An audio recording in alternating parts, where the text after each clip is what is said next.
Good morning, ladies and gentlemen. My name is Wim Papperse. I am member of the board of the IFV.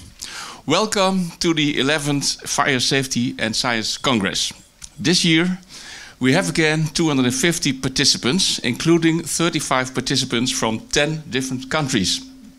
Also, welcome to the students who follow this congress from the classrooms. We succeed again to present, I think, an interesting program with 20 speakers from 6 different countries.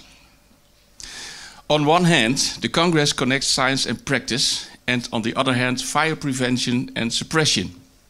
We've organized the Congress in cooperation with a fellowship Fire Safety Engineering from the University of Eindhoven, and with support from Underwriters Laboratories, the European Fire Safety Alliance, and the Federation of European Union Fire Chief Associations.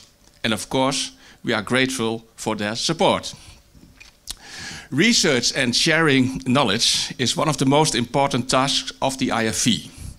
Looking at the last years and the plans for the coming years, the importance is growing in attention, in money, and in the number of researchers employed by the IFV. Effective fire prevention policy and measurements, and effective and safe firefighting need scientific-based research. The IFV has a strategic research agenda with the topics climate change, sustainability, information and digitization, demographic developments and global security. These topics are the main focus points of our research in the coming years. Besides the strategic research agenda, the Netherlands Fire Services has an implementation agenda with 34 topics to implement in their policy the next years. The IFV supports these goals with research and advice. After successful experiments in 1 family houses in 2014, the so-called Zutphen experiments, the IFV is scheduling a major experiment in an apartment building in spring 2019. The purpose of these experiments is to know more about smoke dispersions in this kind of buildings and the effect of sprinklers and smoke-tight doors on the smoke dispersion. I would ask you to inform us if you are aware of an empty apartment building that will be demolished and exists of at least 4 floors. In that case, please contact Marloes Polman, as you see here on the screen. And then for your own safety. In case of an emergency, follow the instructions of our employees. You can leave this room in 4 places. You can recognize the exits on the green signs above the doors.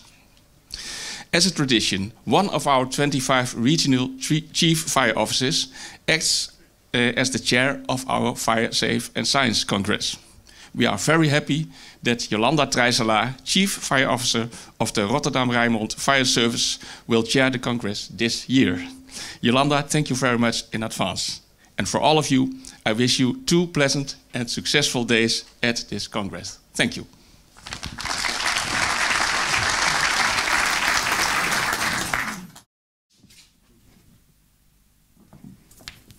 Well, Wim, thank you very much for your kind words and being our host in this beautiful building here in Arnhem. And I also welcome you to this 11th National Congress of Fire Safety and Science. And I have to tell you, it's my first time. And a lot of you are here for the 11th time. Who is here for the 11th time? Oh, not too many. 11th time. Oh, the 2 persons who organized the Congress. They are here always. They're always here. So actually, I was blamed that I wasn't here before. But I'm now here and I'm very excited about that because I think we have a very mixed audience and it's very special in my working field to meet so many people from different backgrounds. We have people from private companies, we have people from public organizations, we have people from the safety region, local governments, fire departments. And we also have a lot of people who are working in the repression, incident management, but at the other side, they are working at the prevention side. So it's a very good thing that they mix together. And also, we have a lot of people from science, people who practice science and people who are practice just extinguishing fires or advising local governments or organizations on fire prevention. So altogether, we have a very mixed audience. And I think in a time like this, it's very important to be here together and to look for solutions, because time is going fast. Problems are coming fast, innovations are coming fast, everything is going faster. And people already want a solution for the problems we find today. They want a solution yesterday. So it's very hard, especially when you think about it, that traditional crisis incident, we thought about it for years and years and years before we had the solutions. And it was accepted that if something happened, there were casualties, and we accepted that. But nowadays, people don't accept it anymore. So they want really fast solutions. So that's why innovation, problems, challenges, we have to talk about it together. And I think it's very good that we are here all together. As was said, my name is Jolanda Trijselaar, and in daily life I'm the chief of the fire department in the Rotterdam area, and it's a really wonderful job. I really love my job, I really like to do it, and before I was the chief of the fire department, I was director of risk and crisis management and involved in fire safety and prevention. And actually I'm a manager, so I'm a very good manager. And René Hagen, he asked me a while ago to be your chairman. And I have to tell you a little secret. When he asked me, I said, René, listen, you don't need me. You want another chairman. Because I'm not very good in English. I have to do it in English the whole day. Secondly, I thought it was about fire safety engineering the whole time. And I'm not a technical person. So I said, oh no, not for me. Then I said, René, worst, I'm not a very good listener. And if you are a chairman, you have to listen. And you have to listen the whole time. And then you have to give a summary at the end of every speaker. So that's going to be difficult for me. You know that. And then I said, last but not least, nowadays, a chairman is a person who will entertain people. So you have to be interactive. You have to do all kind of things. So the good thing about me is I'm a very serious person. So you don't have to clap. You don't have to hug your neighbor. You don't have to do anything of that. We're just going to have a very good, successful Congress. Because after I found out what the Congress is about, I got really excited about being here. Especially because I think I'm a person who can, in my role as a chief and also one of the 25, I can be an ambassador to connect prevention and incident management. And I'm really, that's one of my missions to do that, because I don't understand why we don't do it every day and why we have to look for each other like private companies and the public companies. We can do better if we all work together. So I will be here mostly not as your chairman. Of course I will do that, René, don't worry. And I have one thing. If you think I'm doing a lousy job today, don't come and complain with me. Just go to René and next year he will ask somebody else. So then that's settled. But I'm here mostly because I want to be inspired. I want to be inspired about things that are coming to us. We have this energy transition going on. We have things with buildings, high buildings. We have things with the elderly people. How do we get them out of the building on a very fast way? So all together, I think we have the people who organized this Congress, they did a really good job by getting people from all over the world to speak for you today. We have, Wim already mentioned, we have the people from the exchange of experts. There are people from Finland, Denmark, the UK, Germany, US, Canada, Belgium, Sweden. Do I forget a country? Do I forget somebody? The Netherlands, of course, the Netherlands. We also did. I'm very happy that you all came here, especially nowadays with all the traffic jams. It's very good that you're here. So I'm really pleased that we're all here, and we have a lot of good speakers. So I think we have a lot of fun today and tomorrow. And this is now for me the time to introduce the first speaker. It's Marko Hassinen. And he said, if I pronounce it not in the right way, you don't know, because you don't know how to pronounce it also, and he will correct me. He is a research scientist in Finland for the Emergency Service College, and he is responsible for research and development regarding fire extinguishing and rescue methods. And since he is working at this emergency service college, he has done several projects on both fire behavior and extinguishing methods of dwellings, household appliance, and lithium-ion batteries. And that's what he's gonna talk about to you for the next 45 hours. And I'm sorry, 45 minutes. I told you about my English, eh? So. And we can have a lot of fun. So every now and then I will make a mistake just to laugh. That's good. So Marko, you please come up and you're going to tell us about these ion batteries. And you have 45 minutes and we can have questions after the presentation, please. All Thank right. you. Thank you.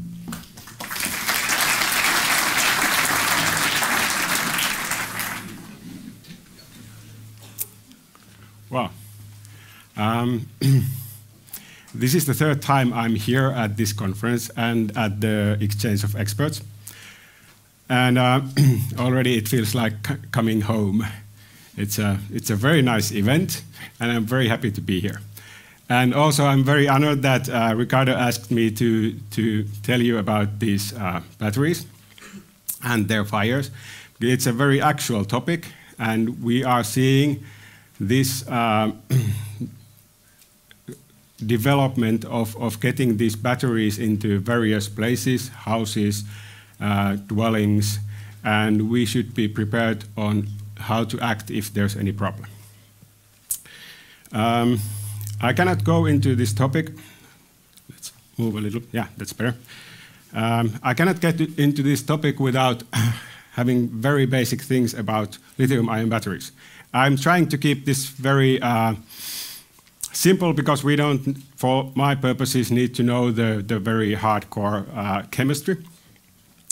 But we need to know some things. So in a battery, there is a anode and a cathode and some things inside that will be interesting for us when we look at the fired behavior.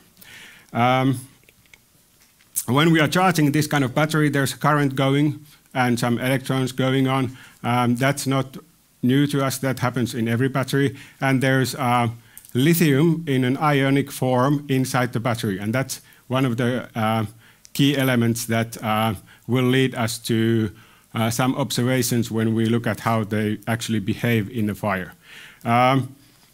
We need certain things there. And now I took a little bit of chemistry here, but as I said, I'm not a chemist, but there are some components inside these batteries that we should be aware of. And for this kind of battery to work, it needs something called a solvent. In our case, it's called dimethyl carbonate, DMC. But there are many of these, different kind of solvents. And then there's something called the conduction salt, which we also need. In our case, most of the experiments we made, it's something called lithium hexafluorophosphate. And I have to read it because I can't remember it by heart. The only thing we need to know about this for the purposes of this presentation is that the dimethyl carbonate is a flammable substance. And the fluorophosphate, as you can see, contains fluorine. And we will see later on why this is important. Okay, let's see a video about a battery being overcharged, and you can see this is 10 times speed up. It starts to swallow, and then it starts to vent some gases outside. Let's go to normal speed. You see this gas coming out of the battery due to the overcharge, and then at some point it ignites, making a fire.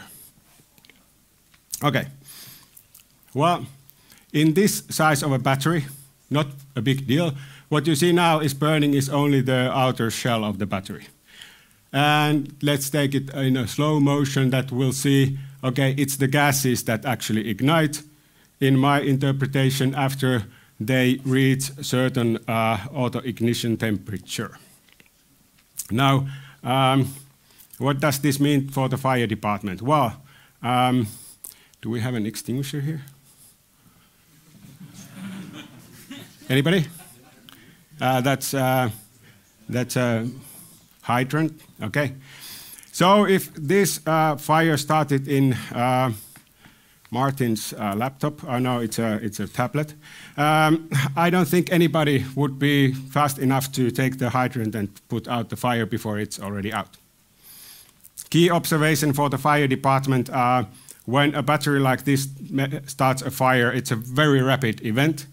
You will not have time to react it in any which way. But let's see what happened there. This is what we call a thermal runaway.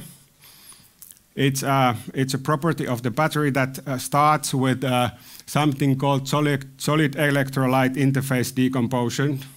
You don't have to worry about the names, but it means that it starts on the anode at around, in some batteries, about 70 degrees or 100 degrees. There starts a process that will give out heat. So it's an exothermic reaction. It will give out heat, and then when the process goes on, we'll get into higher temperatures, we'll again get exothermic reactions, we'll get out some flammable substances and oxygen. We get to a higher temperature, the separator, this is a polymeric separator, it will decompose, giving some short circuits to the battery. And again, we'll rise the temperature, and at about 130 degrees or something like this, on the cathode will start again a reaction giving heat and oxygen. And at around 200-300 centigrade, the electrolyte will start to decompose. So what do we have here? Remembering your Fire Physics 101 lecture, the basic elements of a fire are heat, okay, and temperature, yes, and oxygen. So, looks good. We have all of these. We have everything, you know. It's a time for party because we have everything that we need. Okay, so I'm a scientist, and I always have to know what's inside things. This is a laptop battery from an older laptop of mine that stopped working, so I took it apart. Don't do it at home. If you want to do it like me, go to your office and do it there. And you can see inside this battery, I'm sure some people have laptops here with this type of batteries. It's a cylindrical battery.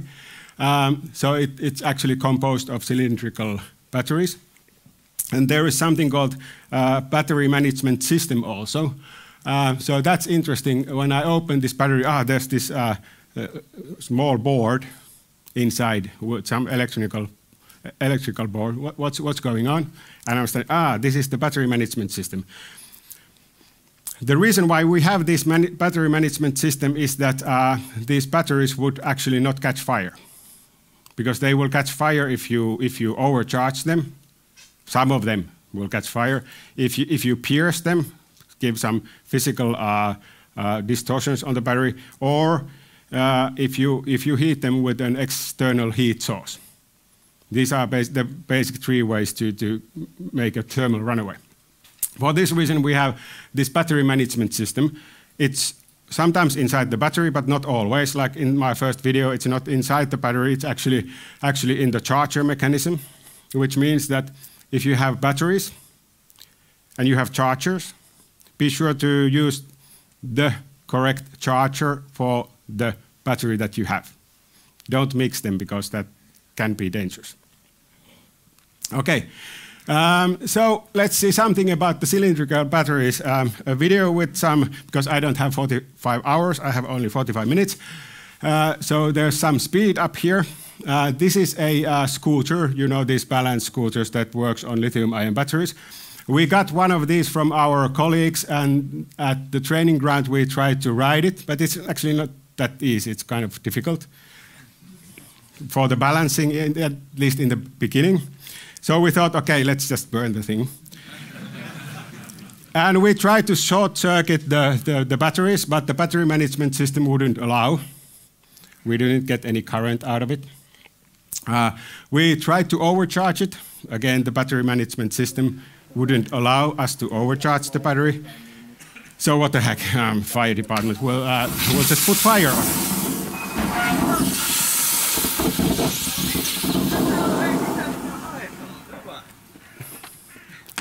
And I thought there wouldn't be any sound, but there is. So this is what happens. Well, there is a reason why we wanted to actually burn this thing. We had a house fire where the people inside the house said that they had this kind of thing being charged in their living room. And they described it as a Roman candle, if you know this fireworks called Roman candle. If you don't know, you look at the video and then you would know what the Roman candle looks like. So these rather violent eruptions from the batteries, the cylindrical cells, they actually withhold the pressure quite well for some time. When the outer shell then gives up, it will vent the gases and create these almost like explosions. We actually had to hide into the car to protect ourselves from these flying pieces of batteries. So, what do you think? What you would try to do in terms of extinguishing this kind of fire? It's not easy, you know. You cannot get very close when you have these eruptions. Then what do you do? Well, now we are in a quest of finding out what we could or should or would do in this case. Let's see if I can get further. Besides the cylindrical batteries, we have something called pouch cell batteries, and most of the rest of the material I have done experiments with the pouch cell. And the idea in these pouch cells actually is that you will make a collection of pouch cells and connect them together and create a battery. Okay, this is just an example from the picture. I don't know if you can see the think of the dimensions, but it's like A4 paper, more or less, a bit smaller, 1 centimeter to maybe 2 centimeters thickness. And it has obviously a minus and a plus connections there. Okay, so again, I've made a speed up video 60 times because again, we have some time limitations, so that's actually minutes running there. We are overcharging here a battery. You can see from the upper left corner the thermal image, and then the battery, the pouch is actually packed into this box so that the pressure environment inside would be the same as if it were inside a larger battery construct. On the upper corner, you have the temperature and the cell voltage running. And now that we stop the fast forward, we'll see that it's actually venting the gases out. So at this point, we are getting out some gases from the battery. The temperature is around 150. The voltage is still around 5, and it will do some funny things. The voltage just before we enter the flame phase of the thermal runaway. But what is important for us is to note that we get quite a lot of this electrolyte venting before the actual thing. And once it starts, again, if you weren't there with your extinguisher, then you were late. What you see burning at this point are basically the electrical wires and some of the things at the casing. Now I pressed the wrong button. So let's see something what happens inside the cell. This is not actually from the same video. This is another experiment where we also measured the temperatures of the gases, the smoke coming from the battery. We get to around 500 degrees, both inside the battery and in the gases. The voltage goes from the nominal for something, and some volts, to around 5 and something. And then when the actual flame phase starts, we'll get actually up to 10 volts, and then we will go down to 0 here, and that's where you know that actually this cell is now lost. It's basically decomposed. Okay, so now that we know how these batteries behave, how do you put out a lithium-ion battery fire? Now, as I said in the beginning, this is the third time I'm here, And I've learned one thing, that we have always an answer. You know what it is? Somebody? Ricardo? Yeah, it depends. And in this case also it depends. The thing that I didn't want to go into detail in the beginning was the chemistry of the batteries. The anode has certain material, some material, the cathode has a material, and then we can also change the solvent and also the conduction salt to get different kind of batteries. And there is no such thing as a lithium-ion battery when you talk about runaway, thermal runaway and fire, because they are so different. Okay. Sometimes you want to have high energy concentration in the battery. To have as much energy per kilogram of battery as possible, you will select certain type of chemistry. Sometimes you want to have a battery that releases the energy very fast. For example, in a starter motor thing, you will have certain type of chemistry. Sometimes you want to have a battery that is very safe in terms of fire. You will select that kind of chemistry. Unfortunately, the vendors usually don't select that. They will select something else. So, because it's a thing of money. So let's make a short test. You heard that?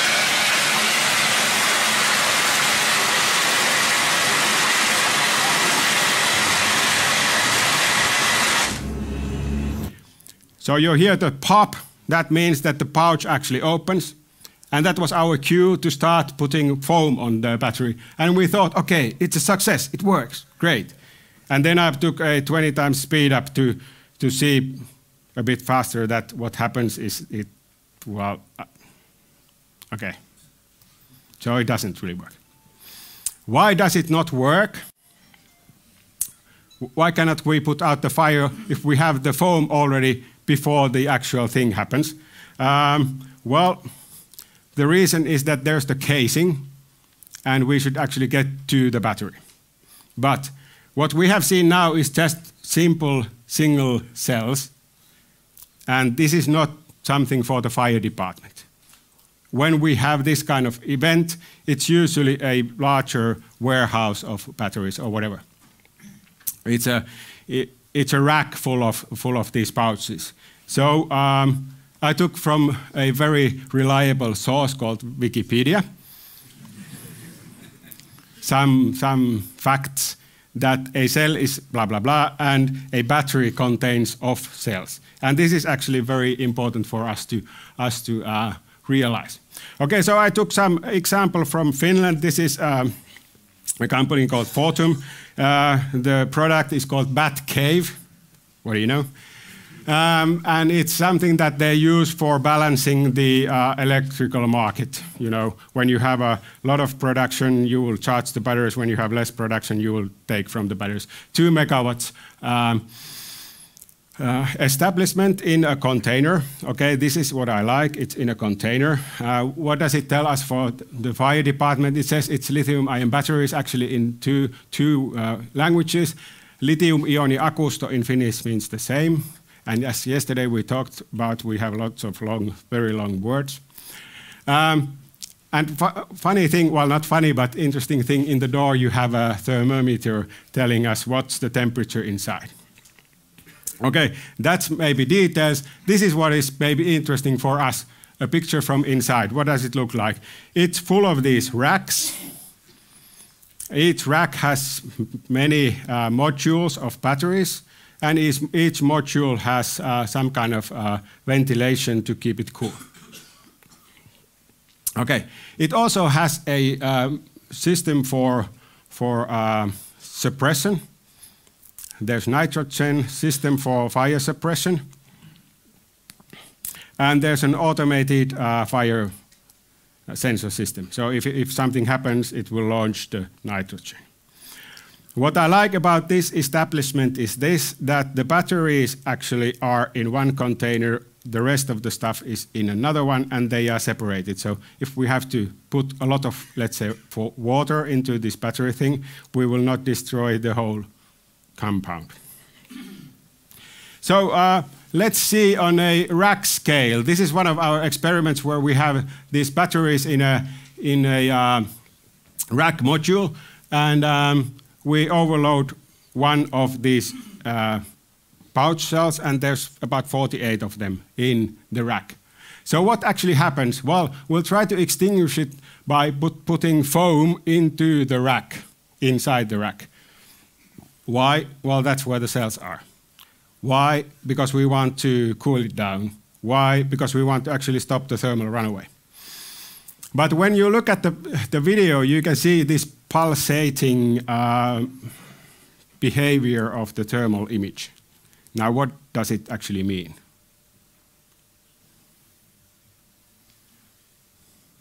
Anybody? The process is still continuing. Yes. So the process is still going on. The thermal runaway is progressing from cell to cell to cell. And on the upper left corner, we have these temperatures from different parts of the module. So we are measuring different parts of the module for temperature, and you can see that every now and then there is a thermocouple that goes high up. And this continues for, well, quite some time. So it means that we started the thermal runaway in one cell, and it propagates from cell to cell. So look at that. If you think of that as a module of batteries, and we have cells, this has not so many, but in real life we would have around maybe 50 cells in one module, and you start the thermal runaway in one of these cells. So you will either overcharge or heat it or pierce it. Okay, in real life, I think overcharge will increase the heat also. So some kind of heating. Piercing would actually be some kind of criminal activity. Anyway, what it means is that there's this one cell that enters the thermal runaway. What happens is when it's more or less done, the heat will transfer to the next cells, which will again enter thermal runaway, and this will continue to the third cells. And if we don't have any mechanism to stop this continuation of the thermal runaway within these cells, it will continue as long as we have enough cells. And packed tightly into a rack, it means that eventually it will go to the next module and next module, and you will have a very, very, very long-lasting fire in your hands, unless you can do something. What we can do, okay, let's put a lot of water into the whole module and cool it, and cool it to stop the thermal runaway. Okay, how do you put out the lithium-ion battery? Well, we saw these jet flames. Maybe you should be careful about those. You should know that it's a sporadic, continuing, pulsating thing that can cause this kind of flame at any point. Okay, at the same time, never mind them. Do not try to extinguish the flame, because that's not what is important.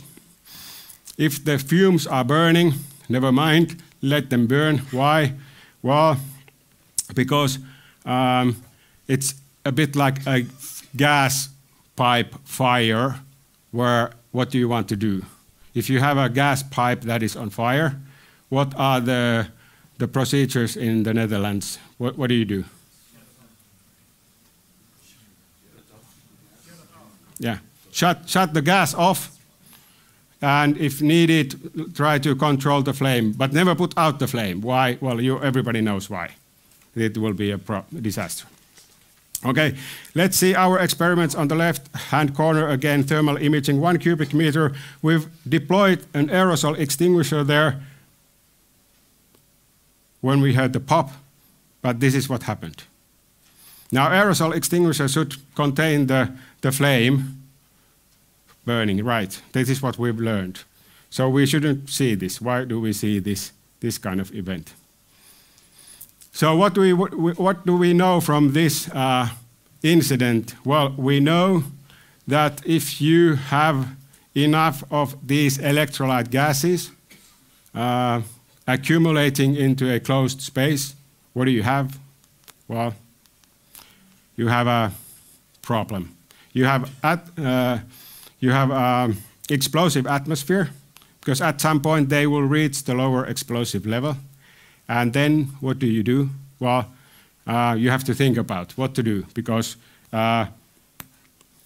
it might be something that you do that would offset the explosion. Remember that it's a pulsating event.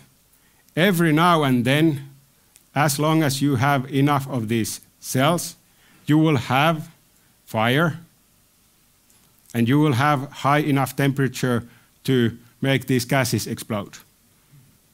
So it's not like a normal fire, you put water and you cool it down and, fine. Because it will come again and again until you have cooled the battery down. So the message from my side is cooling, cooling, and cooling. That will be what helps.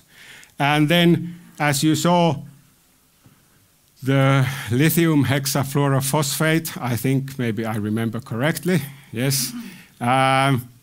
It had the fluorine on it, which when it reacts will create HF, and you shouldn't breathe that.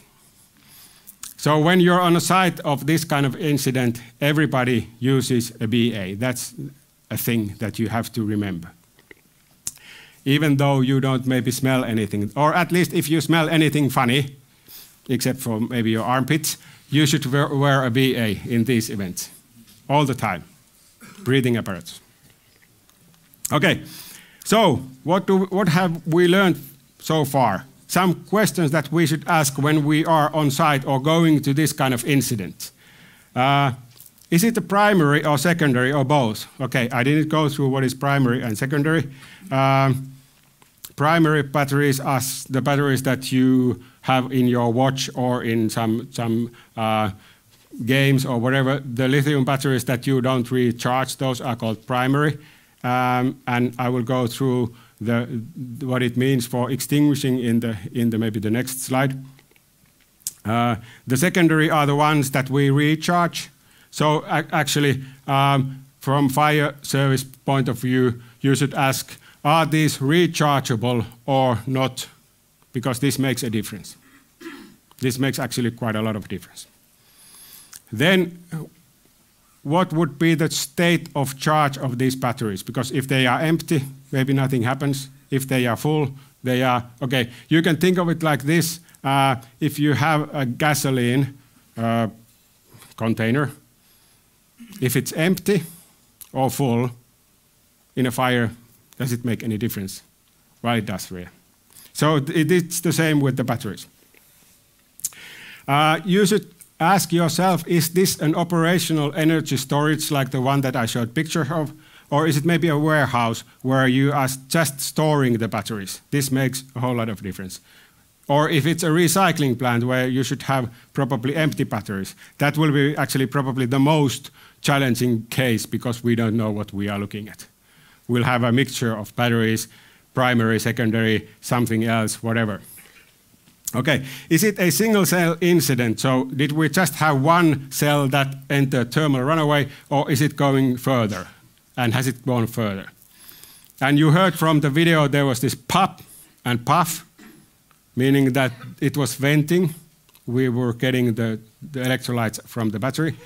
So if there's somebody who saw or heard the incident, was it a single pop, puff, or was it more like a snack, crackle, pop type of thing?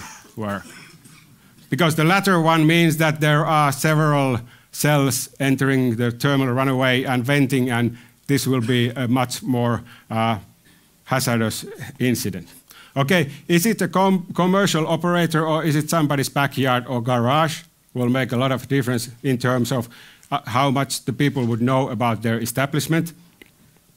If it is a commercial operator like the one that I showed pictures of, they might have an ATEX study about their space and batteries. The one that I showed the pictures of, they have an ATEX study that says, okay, it cannot actually enter into a explosive atmosphere at any time.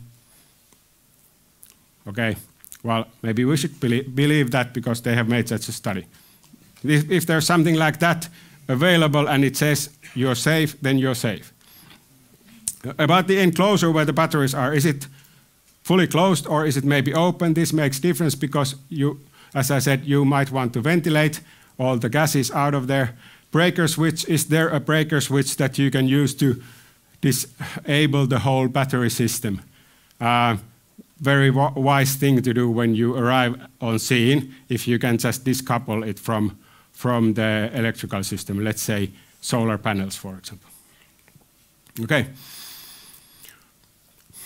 Can you measure the lower explosive limits from inside?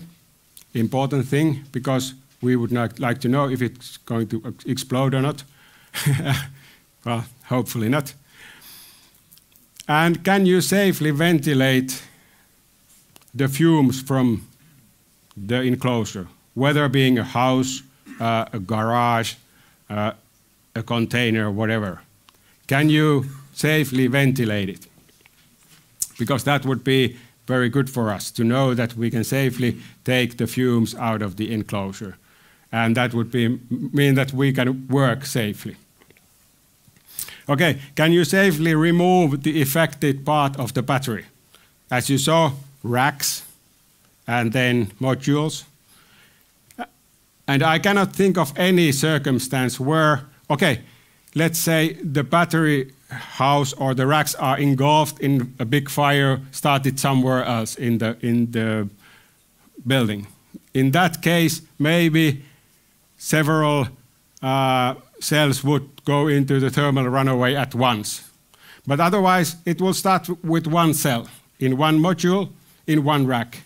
And if it's possible that you will just ventilate, cool it, and remove the part of the racks and throw it out, then you will save a couple of million euros of money, and they will come patting you on the back. Good job. Well done. Okay.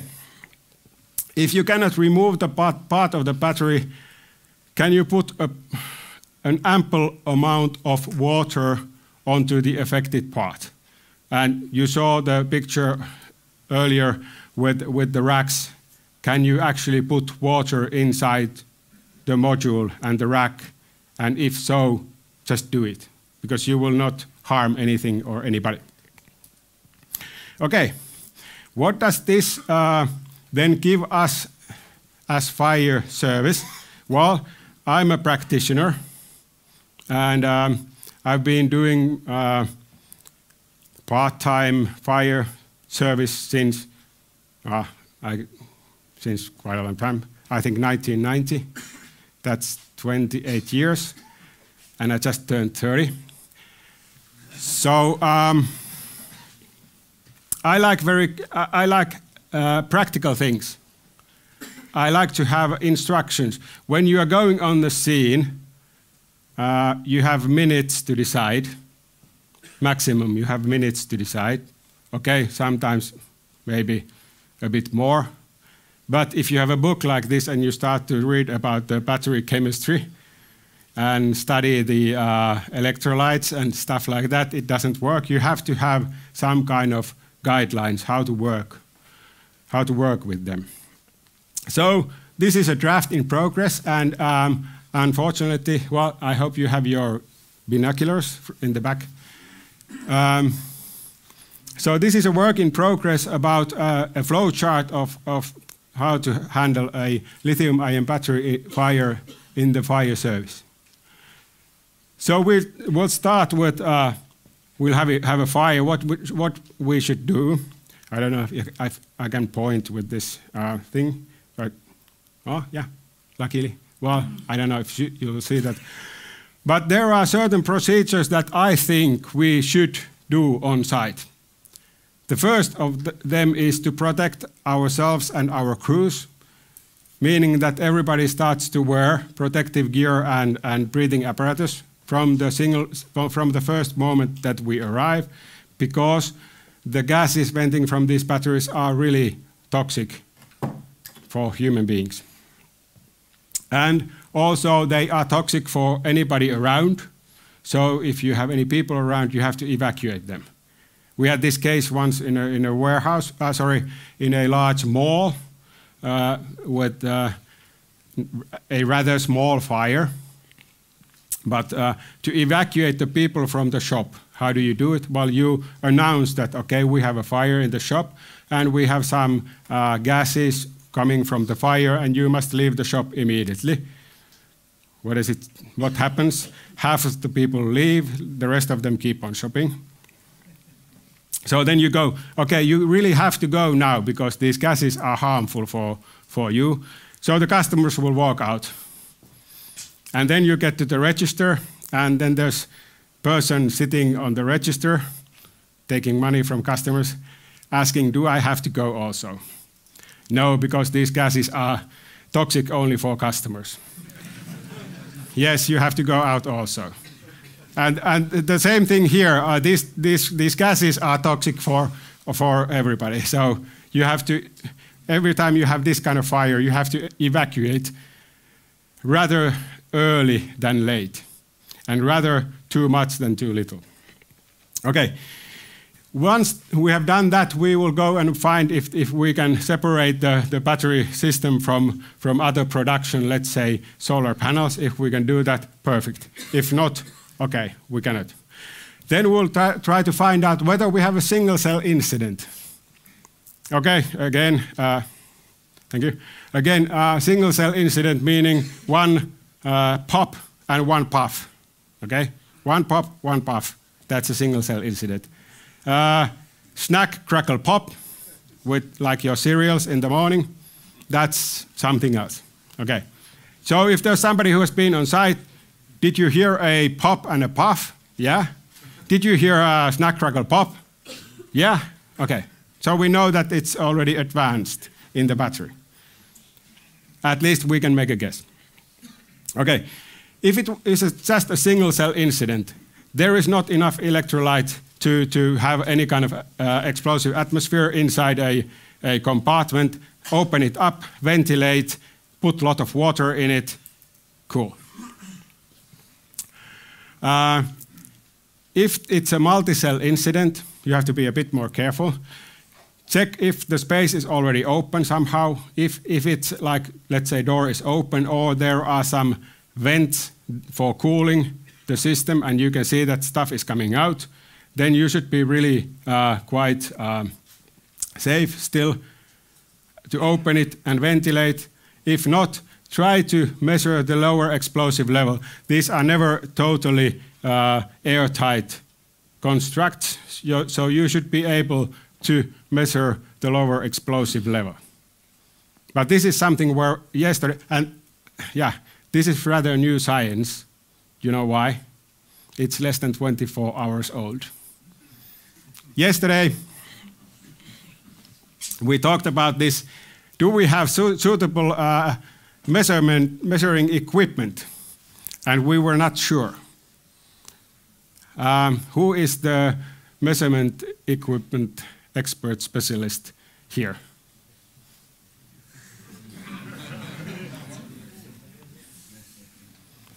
If you know, please tell us, because we don't. We have to study this. Okay, let's say we cannot measure the lower explosive level. I have a problem. I have a potential explosive atmosphere inside a closed space that, in my book, is abbreviated as bomb that can explode. So what do we do? Well, I don't know. I would evacuate a further space because, you know, things can happen. And then I would try to do something from the outside. Fill it with inert gas to dilute the concentration, maybe. Might work. Try to put water mist inside to concentrate the fumes to make them absorb in water, maybe. Again, thing that we still have to study, what to do. I don't think anybody has a real answer at the moment. Okay, let's hope we are not going there. We measured the explosive level and we thought it's safe. Then just ventilate the gases out. And then apply cooling. And this is where we have to think primary, secondary, sorry, forget about that, rechargeable or non-rechargeable batteries, or both. For rechargeable batteries that we saw, just apply a lot of water, whatever you can do to cool them down, to stop the thermal runaway from progressing, because that's the way you can master the case. Never mind single cells going into thermal runaway, venting or flaming, never mind, it doesn't matter. The big picture is cool it down so that eventually you will stop the thermal runaway at some point. Okay, if it's non-rechargeable, okay, that means that there might be lithium in a metallic form. What does it mean if we put water into a lithium fire or metallic fire? What happens? Hydrogen generation and probably, well, possibly a boom. And again, we don't want to have a boom. Okay, so no water there. Maybe you can put, and this we have discussed with Professor Roland there, that they have done experiments with foam. We have also tried on magnesium fire, we have tried foam.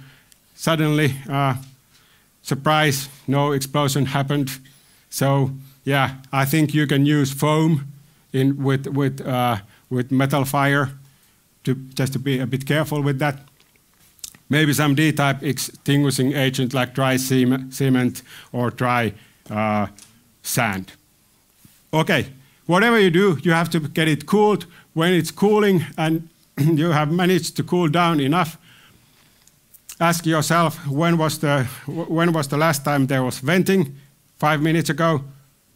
Half an hour ago? 2 hours ago? Okay, I think 2 hours safe limit. If nothing has happened within the last 2 hours, you can stop cooling, but minimum 24-hour surveillance of the products afterwards, because we have these cases when it has restarted the thermal runaway and the fire after a number of hours. Okay, as I said, a draft work in progress. And this is the point where I would like to hear your ideas and or questions about lithium-ion batteries and how to put out the fire of these in the fire service. I have a question. What is the safe distance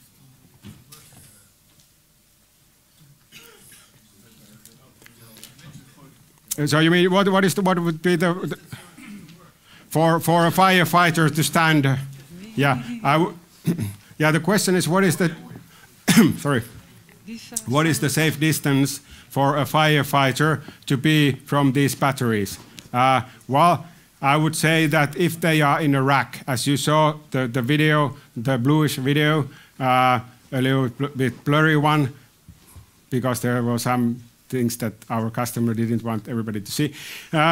So you saw that the flames came like this.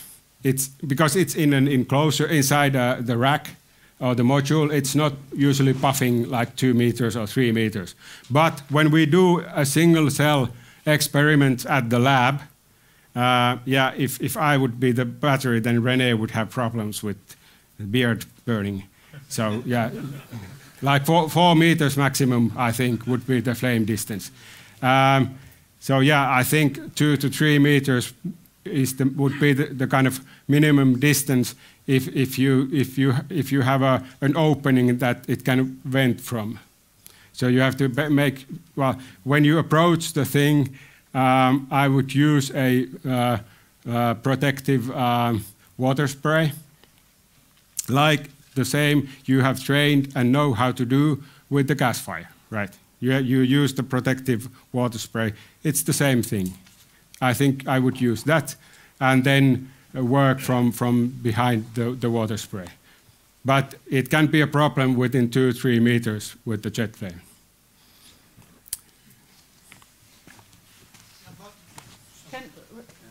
Zullen we afspreken dat ik heb een microfoon. Dus voor degene die een vraag wil stellen, dat hij even een microfoon krijgt van mij. Ja, degene die dichtbij zit heeft geluk, hè? What about use in cars? the lithium-ion batteries in cars. Do they use them in electrical or hybrid cars? Because LPG cars were not allowed in car parks, but yeah, okay, nowadays in our car parks there are lots of hybrid and electrical cars. I think this is a problem.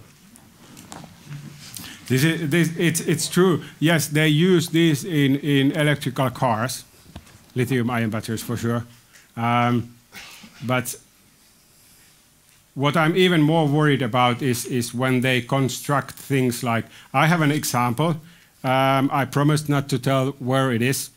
Okay, it's maybe somewhere in Scandinavia. In your office. So we have this shopping mall that decided to have solar panels on the roof, and then a battery, lithium-ion batteries, energy storage in, who wants to take a guess where? Sorry? Parking garage, exactly. So you have a construct where you have this battery storage is in a parking garage underneath 2,000-3,000 people who are either working, shopping, or whatever there. And then you have it in the garage with cars parked just like this, and then you have the battery house. I don't like that approach. If I were to decide, they would have a separate establishment further away from the parking garage. But again, you can manage the risks if you have suitable countermeasures. The problem is that these things are so new that even the companies who provide these systems don't exactly know what would be the risks and the countermeasures. This is what, as fire service, we have to work on. Did I understand? Did I answer your question? You go on to the next question. Yeah. How about electricity? When you got them in racks, it's a short distance and you use water. Electricity, water, firefighter? Yeah, that is a very good question. And if I can, I don't know if I can, but I will try. Well, it will take a long time. Sorry. So you saw this one slide about the voltage. You remember that? That wasn't there for because I wanted to show that we can measure voltage. It had an actual meaning. So what we find out that when the cell enters the thermal runaway, the voltage will go to zero. It will be destroyed. And with the other cells, there is about 4 volts of voltage per cell, which is nothing in terms of firefighter safety, and then some 40-50 volts of them altogether. But these are separated so that you shouldn't have any problem putting water there, because you will just short circuit if it happens with the water, just one cell. So we have tried these in various combinations, and we've had no problem there, measuring the voltage also. But the problem is if it's in, let's say, in a solar panel establishment. That's why I have the breaker switch, remember, because that might be the bigger problem. The current coming from let's say the solar panels. That might be your big problem. Maybe not, maybe bigger than the battery itself. Yeah. My name is Peter Kruidel from the fire department in The Hague. Your story is based. Your story about the suppression is based on the nowadays technology. But is there something that the manufacturers of these cells or these packs should do or could do about reducing the risk in the future? Yes, that's a very good question. Thank you. And for example, again, I have to go back to the images I showed you about the Batcave. And trust me, this is not a commercial of the Batcave. It's just an experimental establishment. Just happens to have certain things that I wanted to bring out. They say that their battery cells are separated with a thermal insulation that should guarantee that the thermal runaway cannot progress from cell to cell. So they say it's a thermal separator. I haven't seen it myself, so I have to just trust their word on it. So I think the best thing you could have would be a construct where the thermal runaway simply cannot progress from cell to cell. Or then something that you could use from outside to cool down the cells. So basically a conduct of medium to go in between the cells and cool them down. That's what some manufacturers have actually done. So they have a cooling plate or something like that in between the cells just for this purpose. Well, ladies and gentlemen, I understand that there are a lot of questions. At least I have a lot of questions, especially because this is a subject you can become grey in one day after listening to you and watching your videos, Marko. Thank you very much. I forgot to tell that you are this part-time firefighter in your local community, and you didn't tell me that you are also a very dangerous man, looking at all those videos you do at work. So, but it was very interesting, and especially because I see that a lot of people still have questions. Feel free to go to Marko today and tomorrow and ask him all those questions. And what we see also in the Netherlands, that this is a subject we really want to know more about, not only with the experiments, but also how to advise people how to use them. Because what we see, this package you showed us, it's going to pop up everywhere in local communities, and that's what we from the fire department get a little bit nervous about. And we don't want to be the party pooper and just say, oh, you cannot do it because it's dangerous.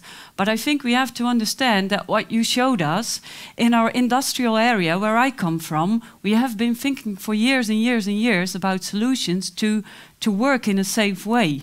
And we have all kind of prevention to prevent that something's going to happen. And in case something happens, we know what to do.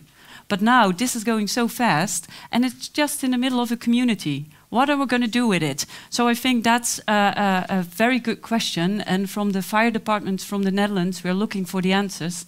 So for me, and I hope for you as audience, it was a very informational presentation. And what I said, thank you very much. And I want to ask you for a warm applause for Marko, please.